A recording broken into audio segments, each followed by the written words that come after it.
겸손히 주를 섬길 때 괴로운 일이 많으나 구주여 내게 힘주사 잘 감당하게 하소서. 인자한 말을 가지고 사람을 감화시키며 갈 길을 잃은 우리를 잘 인도하게 하소서. 구주의 귀한 인내를 깨달아 알게 하시고 굳건한 믿음 주셔서 늘 승리하게 하소서. 장래의 영광 비추사 소망이 되게 하시며 구주와 함께 살면서 참 평강 얻게 하소서. 아멘.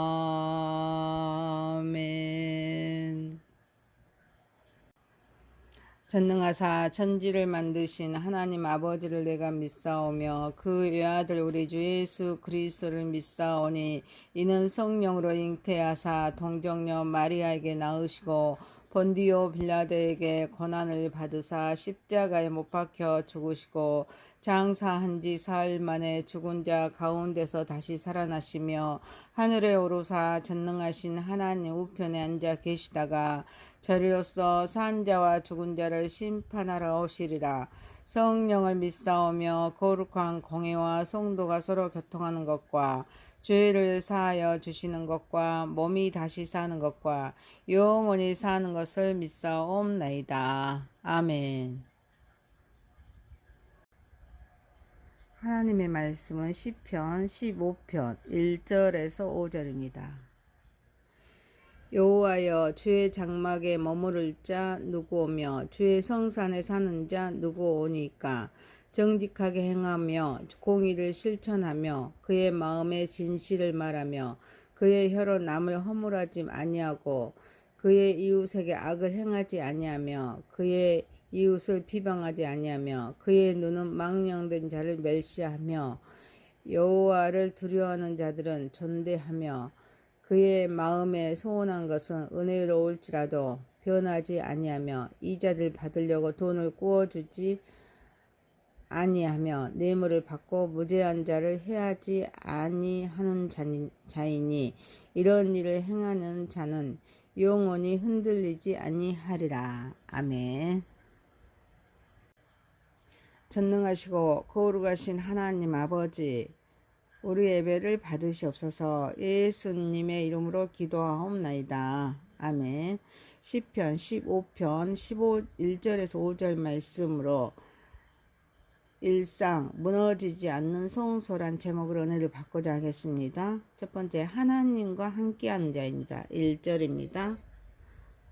다윗은 하나님께 한 가지 질문을 드립니다.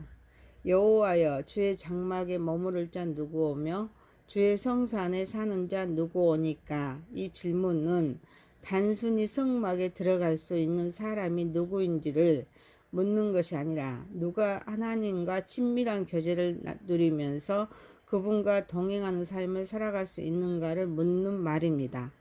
다윗은 여호와의 장막과 성산이라는 표현을 통해서 하나님께 임재하시는 곳, 곧 하나님과 함께하는 자리를 바라보고 있습니다.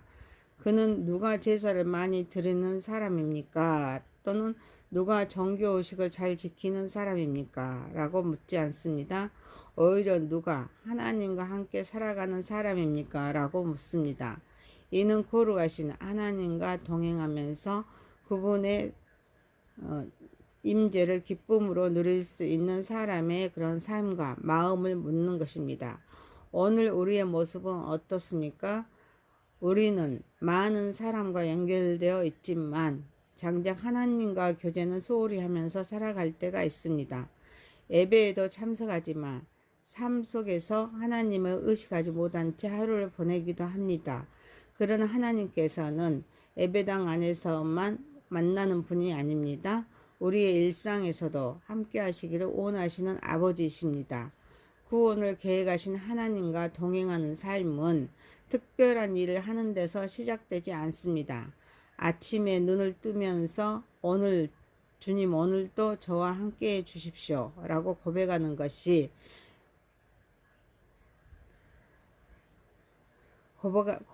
것에서부터 시작됩니다. 중요한 결정을 앞두거나 마음이 흔들릴 때 잠시 멈추어서 주님이라면 어떻게 하셨을까요? 라고 묻는 작은 순종이 하나님과의 동행을 깊게 만듭니다. 또한 도움이 필요한 이웃에게 따뜻한 말 한마디를 건네고 작은 사랑을 실천할 때 우리는 하나님이 함께 하심을 세상에 전하는 통로가 됩니다. 사랑하는 성도 여러분, 오늘도 하나님께서는 우리를 단순한 성전의 방문객이 아니라 하나님과 함께 걷는 동행자로 부르십니다. 하나님과 함께하는 삶은 특별한 사람만이 특권이 아니라 또 하나님을 사랑하면서 날마다 그분을 가까이 하는 모든 성도에게 허락된 은혜입니다. 오늘 하루도 하나님의 임재를 의식하면서 어디를 가든지 주님과 함께 걷는 복된 삶이 되시기를 소망하면서 하나님께 영광 올려드리는 저와 여러분이 되시기를 소망합니다. 두 번째입니다. 하나님과 함께하는 사람의 삶. 2절에서 5절 상반절입니다. 본문은 하나님과 함께하는 사람의 삶을 세 가지 영역으로 보여주고 있습니다. 첫째는 하나님 앞에서 정직한 삶입니다. 2절입니다. 구원을 계획하신 하나님과 함께하는 사람은 정직하게 행하고 공의를 실천하면서 마음으로 진실을 말합니다. 이는 사람 앞에서만 바르게 보이려는 삶이 아닙니다. 하나님 앞에서 이선 없이 살아가는 삶을 의미합니다. 둘째는 이웃을 사랑하는 삶입니다. 3절입니다. 그는 혀로 남을 헐뜯지 않고 이웃에게 악을 행하지 않으며 비방하지 않습니다. 하나님과 올바른 그런 관계는 반드시 이웃과 관계 속에서 나타납니다. 하나님을 사랑한다고 말하면서 이웃을 함부로 대하는 삶은 하나님과의 동행을 온전히 드러낼 수 없습니다. 셋째는 하나님을 경외하는 삶입니다. 4, 5절입니다. 그는 악을 미워하고 여호와를 경외하는 사람을 존중하면서 자신에게 손해가 되더라도 약속을 끝까지 지키십니다. 또한 탐욕을 버리고 공의를 실천하며 불의한 이익을 취하지 않습니다. 하나님과 함께하는 사람은 삶의 일부가 아니라 삶의 전체를 하나님 중심으로 살아가는 사람입니다. 본문은 어떻게 해야 하나님께 사랑받을 수 있는가를 말하는 것이 아닙니다. 오히려 하나님과 함께 살아가는 사람에게는 어떤 삶의 열매가 나타나는가를 보여줍니다. 이러한 삶은 구원을 얻기 위한 조건이 아닙니다. 하나님의 은혜로 구원받는 사람에게 나타나는 열매입니다. 하나님과 함께하는 삶은 예배당 안에서 경건에만 머물지 않고 우리의 언어와 인간관계, 경제생활 가치관과 신념에 이르기까지 삶의 모든 영역을 변화시키십니다.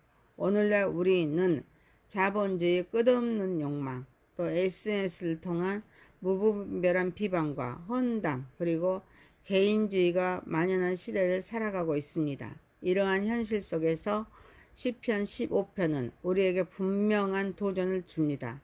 종교적인 이선을 벗어버리고 너의 일상과 말, 인간관계와 경제생활 속에서 하나님과 함께하고 있음을 삶으로 증명하라. 이를 위해 우리는 누군가 다른 사람의 험담이나 뒷담화를 시작할 때 함께 동조하지 않고 침묵하거나 화제를 바꾸어 혀로 남을 허물하지 아니하고 라는 말씀을 실천해야 합니다.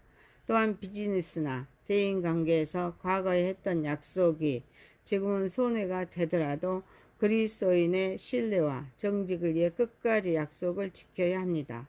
더 나아가 불이한 이익이나 다른 사람의 눈물을 대가로 얻는 소득과 방법은 과감히 거절하고 하나님께서 맡기신 물질을 정직하게 사용하면서 연약한 이웃을 돕는 일에 기꺼이 흘려보내야 합니다. 사랑하는 성도 여러분, 결국 하나님과 동행하는 삶은 예배당 안에서만 드러나는 신앙이 아닙니다. 우리의 말, 행동, 관계와 선택, 또 경제생활과 사회생활까지 변화시키는 삶입니다. 이러한 삶을 통해 세상은 우리 안에서 하나님의 거룩하심과 그런 사랑을 보게 되면서 하나님과 함께하는 사람의 삶이 얼마나 아름답고 복된 삶인지를 경험하게 될 것이므로 하나님께 영광 올려드리는 저와 여러분이 되시기를 소망합니다. 세 번째입니다. 영원히 흔들리지 않는 삶. 5절 하반절입니다. 이런 일은 앞서 시편 15편에서 말한 공의롭고 정직하게 행하며 이웃에게 악을 행하지 않고 소원을 끝까지 지키며 뇌물과 부당한 이익을 거절하는 삶을 가리킵니다. 이러한 삶을 살아가는 사람은 하나님 앞에 굳게 서게 되면서 어떤 상황 속에서도 흔들리지 않고 영원히 견고한 삶을 누리게 된다는 하나님의 약속입니다. 그러나 본문은 고난이 없는 삶을 약속하는 것이 아닙니다. 성경에서 흔들리지 않는다는 것은 어려움이나 시련이 없다는 뜻이 아닙니다. 어떤 환경 속에서도 하나님께서 붙드시기 때문에 결코 무너지지 않는다는 의미입니다. 따라서 흔들리지 않는 삶은 단순히 도덕적인 삶에 대한 보상이 아닙니다. 하나님과 함께 거하는 사람에게 주어지는 존재론적인 안정과 견고함을 의미합니다. 흔들리지 않는 삶은 많은 재물이나 권력, 뛰어난 능력에서 오는 것이 아닙니다. 오직 하나님을 신뢰하며 그분과 동행하는 사람에게 주어지는 영적인 안정과 견고함입니다. 세상의 모든 것은 변하고 흔들리지만 하나님은 영원히 변하지 않으시면서 그분 안에 거하는 사람은 어떤 폭풍 속에서도 믿음을 잃지 않습니다. 오늘날 우리는 경제적 위기와 도덕적 혼란, 인간관계의 갈등, 정신적인 불안이 일상이 된 시대를 살아가고 있습니다. 많은 사람이 불안과 염려 속에서 삶의 중심을 잃어버리고 흔들립니다. 이러한 시대의 본문은 세상의 재물과 성공이 아니라 임마누엘의 하나님과 함께하는 삶이야말로 가장 견고하고 복된 삶임을 선포하고 있습니다. 그러므로 하루를 살아가는 동안 뉴스나 주변 환경, 사람들의 말 때문에 마음이 흔들릴 때마다 본문을 묵상하면서 내 환경은 흔들릴지라도 내 영혼은 주님 안에서 결코 흔들리지 않습니다. 라고 믿음으로 선포합니다. 또한 직장이나 사업, 일상의 여러 관계 속에서 작은 타협이나 편법을 통해서 이익을 얻고 싶은 유혹을 받을 때는 뇌물과 부당한 이익을 멀리하라는 본문의 말씀을 기억하면서 정직과 공의를 선택하십시오. 그것이 하나님께서 기뻐하시는 흔들리지 않는 삶의 기초를 세우는 길입니다. 이를 위해 매일 아침 세상의 정보보다 하나님의 말씀을 먼저 묵상하고 그날 받은 말씀 가운데 단 한 가지라도 삶 속에서 실천하는 순종의 훈련을 이어가십시오. 이러한 작은 순종이 쌓일 때 우리의 믿음은 더욱 견고해지고 어떤 상황 속에서도 흔들리지 않는 신앙의 기초가 세워질 것입니다. 사랑하는 성도 여러분, 결국 하나님 안에 깊이 뿌리를 내리고 어떤 상황에서도 믿음을 잃지 않는 삶은 하나님께 영광을 돌릴 뿐 아니라 불안과 두려움 속에 살아가는 세상의 복음의 소망을 전하는 가장 강력한 증거가 됩니다. 그러므로 오늘도 변하지 않으신 하나님을 굳게 붙들고 흔들리지 않는 믿음으로 세상을 살아가는 주님의 사람이 되기를 소망하면서 하나님께 영광 올려드리는 저와 여러분이 되시기를 소망합니다. 시편 15편 1절에서 5절 말씀으로 일상 무너지지 않는 송설한 제목이었습니다. 첫 번째, 하나님과 함께하는 자. 두 번째, 하나님과 함께하는 사람의 삶. 세 번째, 영원히 흔들리지 않는 삶.